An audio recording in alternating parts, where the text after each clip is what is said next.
Buenos días a todos. Espero que estéis bien. Viviendo en medio de las pruebas. Pruebas. ¿Qué son pruebas? Las pruebas pueden ser de muchas naturalezas. Esto no es un vídeo para desanimar a nadie, sino para que seamos conscientes, como creyentes y discípulos de Jesús. Como dijo Jesús, en el mundo tendréis aflicción, pero confiad, yo he vencido al mundo. Tenemos pruebas de todo tipo en nuestro caminar diario. Pruebas interiores en nosotros mismos por nuestra naturaleza humana. Pero damos gracias a Jesús, o mejor dicho, en el nombre de Jesús, al Padre, que nos rescató de nuestra vana manera de vivir. Pero aún así, como creyentes y discípulos de Jesús, redimidos por la pura gracia de Dios, seguimos teniendo pruebas y aflicciones. Porque entonces, ¿qué significado tendría Lucas 9:23? Si alguno quiere venir en pos de mí, niéguese a sí mismo, tome su cruz y sígame.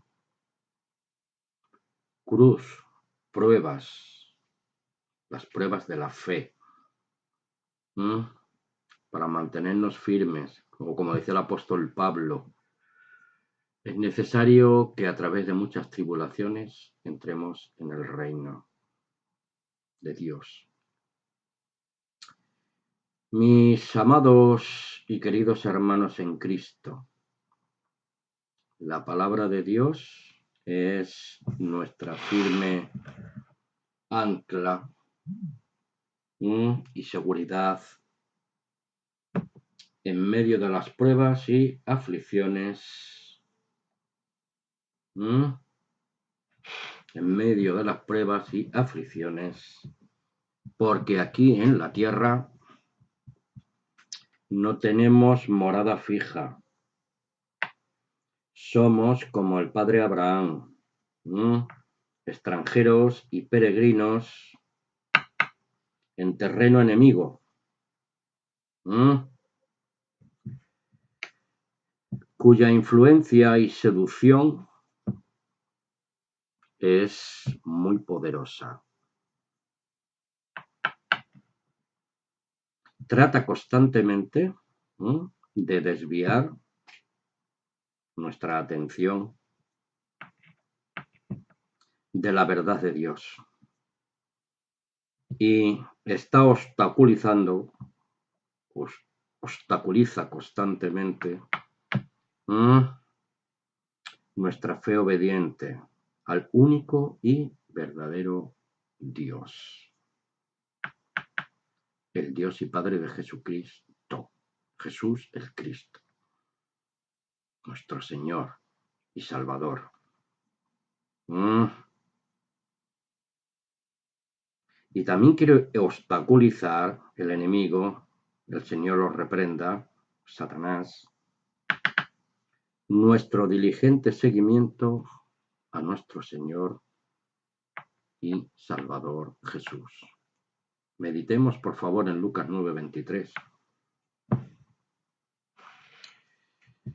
Muchas son las aflicciones del justo, decía David, el rey David, en uno de sus salmos. ¿Pero qué dice? 7 veces cae el justo, pero no se queda postrado. Sed sobrios y velad, decía Pedro, el apóstol.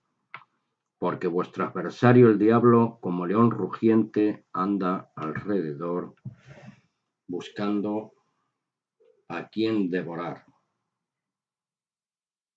El león, en este sentido, ¿no?, es un símil del maligno, ¿no? El maligno es un depredador, es carnívoro, quiere destruir la vida de los hermanos de Jesús constantemente. Por eso son muchas las aflicciones del justo. Pero los que son del mundo no tienen estos problemas, porque son problemas de índole espiritual, de índole moral. Es la batalla de la mente. La carne contra el espíritu y el espíritu contra la carne. Primera de Pedro 5:8. Tomen nota. Claro, como seres humanos, y como se dice popularmente o vulgarmente en la jerga de este mundo, bueno, a nadie le amarga un dulce. Las seducciones de este mundo pueden ser muy dulces, pero llevan un veneno mortal. Tengamos cuidado, hermanos. El sistema humano, el inmenso espectro social, su organización y gobierno, etcétera, etcétera, etcétera, está de tal forma estructurado que solo vive por el espíritu del obtener. Y en los ambientes religiosos cristianos, este espíritu está cobrando mucha fuerza en los últimos días. Tengamos cuidado, hermanos, en Jesús, el Cristo. El sistema de este mundo no vive por el espíritu de dar, vive por el espíritu de obtener. Materialismo, comodidad,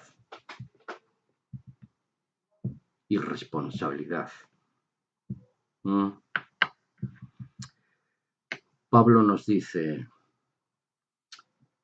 más bienaventurado es dar y que recibir, porque eran las palabras de Jesús en Hechos 20:35.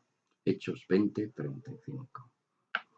Y dice así literalmente, en todo os he enseñado que trabajando así diligentemente comeréis el pan con el sudor de vuestra frente, no os comeréis el pan con el sudor del que está enfrente. Eso es lo que hacen los líderes de este mundo, sean políticos, económicos, empresariales o religiosos. Se debe ayudar a los que son necesitados, a la familia de Dios, a la familia de la fe, los que estén en mejor posición social. No quiere decir que estés todo el día metido en su casa. Cada uno se ganará el pan con el sudor de su frente, dependiendo de las posibilidades que tenga uno. Y recordad las palabras del Señor, volvemos a repetir, de Jesús que dijo, más bienaventurado es dar que recibir. Más bienaventurado es dar que obtener, como hace el espíritu de este mundo. Muchos de nosotros, lectores asiduos, estudiosos de la Biblia, sin duda que hasta nos sabemos de memoria estas palabras. Pero aquí me surge una pregunta, hermanos. ¿Algunos de nosotros hemos pasado de memorizar textos de la Sagrada Escritura y llevarlos alguna vez a la práctica diaria, en cualquier oportunidad que se nos presente? Dios me ayude a no pecar en esto. Otro dicho popular reza así: obras son amores y no buenas razones. En contraposición, Salomón escribe: quien abre mucho su puerta, busca su ruina. Esto puede tener que ver con tener una puerta grande, un expositor grande de tus bienes materiales, y puedes correr el peligro, el riesgo de que los ladrones se metan en tu casa. También el que abre mucho su boca busca su ruina, porque Santiago dice: 2 orejas, una boca. Mejor cerrar la boca y abrir las orejas. No pequemos bajo el control de nuestras apetencias personales. Vamos a meditar un poco en esto. No todos, repito, nos encontramos en la misma posición económica, social.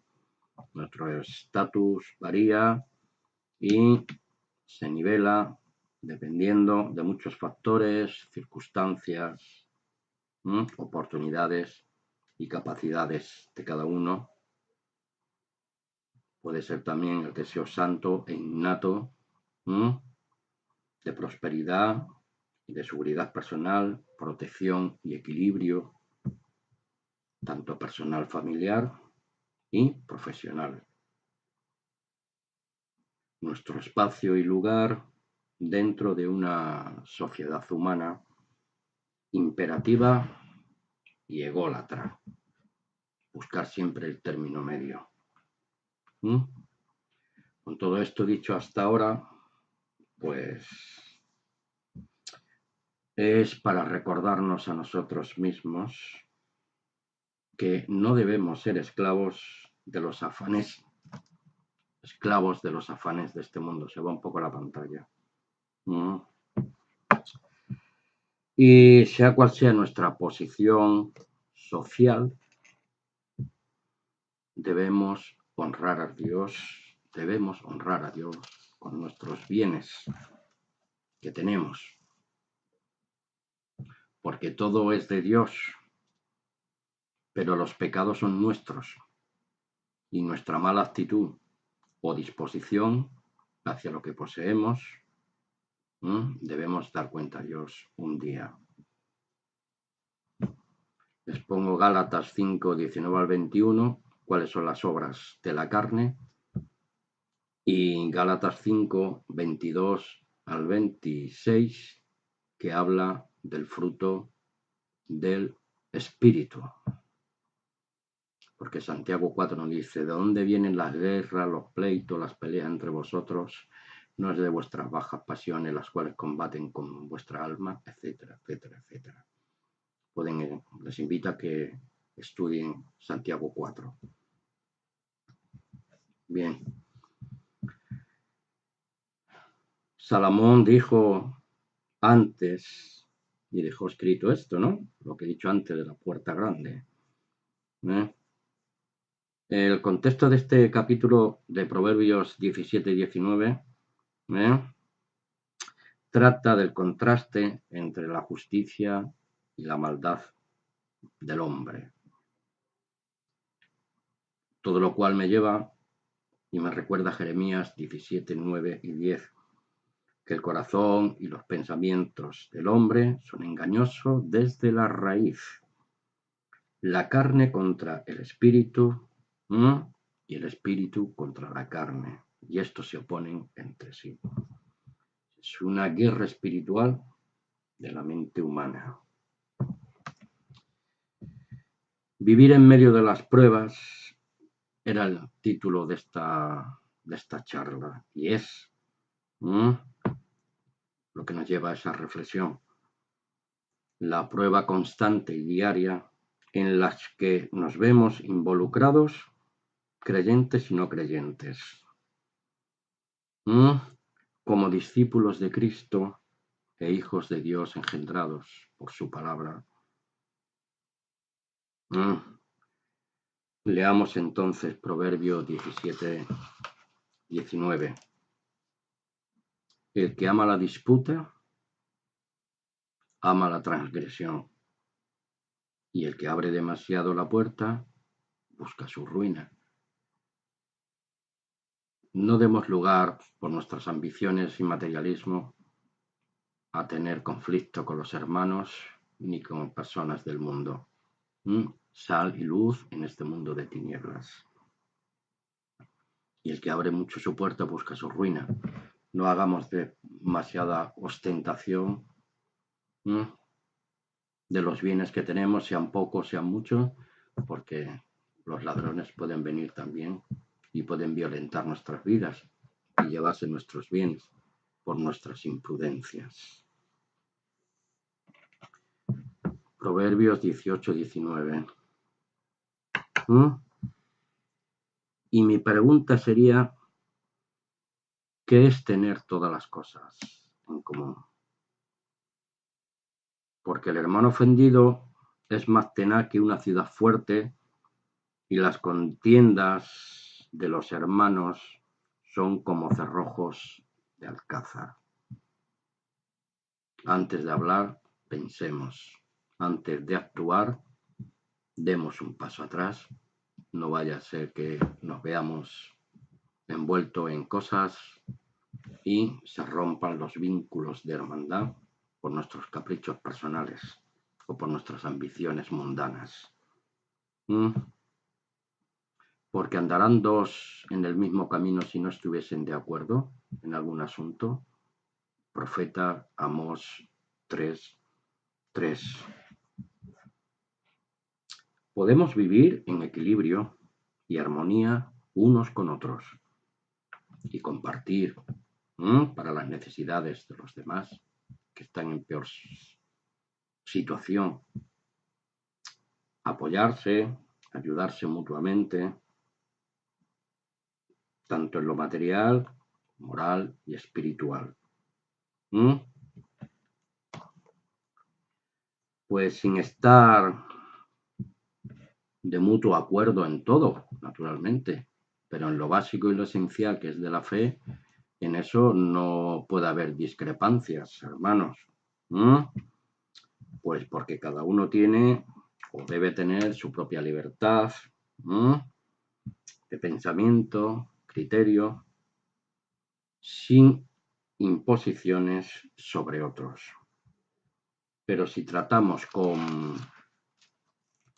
repito, puntos y conceptos vitales de la doctrina verdadera de Cristo, ahí no podemos hacer concesiones y es ahí inevitablemente cuando surgen los conflictos y las controversias, los cismas y las descalificaciones. No podemos caer en nuestros errores, hermanos.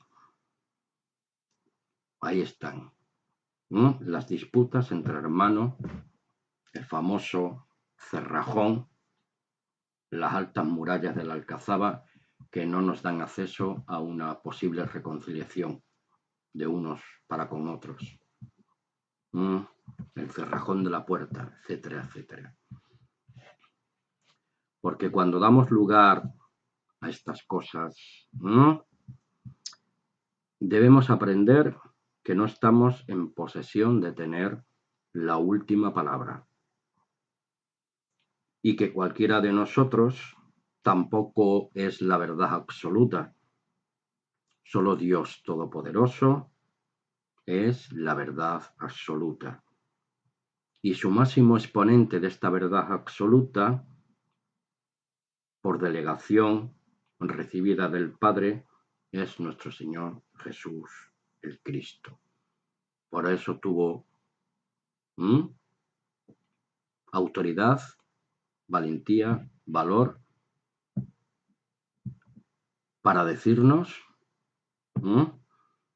Juan 14:6, que Él era la verdad, el camino y la vida que nos lleva al Padre. Vivamos pues en armonía unos con otros, en medio de las pruebas, y la paz de Dios gobierne nuestras mentes, nuestros corazones y nuestro espíritu, en el vínculo de la verdad dada a los santos. Y en cuanto a honra, en vez de buscar las amistades del mundo, las seducciones de este mundo, en cuanto a honra, hermanos, en Jesús Cristo, vamos a preferirnos unos a otros como la Iglesia de Dios, la familia de Dios, discípulos y hermanos de Jesús Cristo. Estoy desarrollando otro estudio que se titulará Las marcas del Señor Jesús, según lo dijo Pablo en Gálatas 6:17. Un abrazo para todos. Hasta la próxima. Gracias.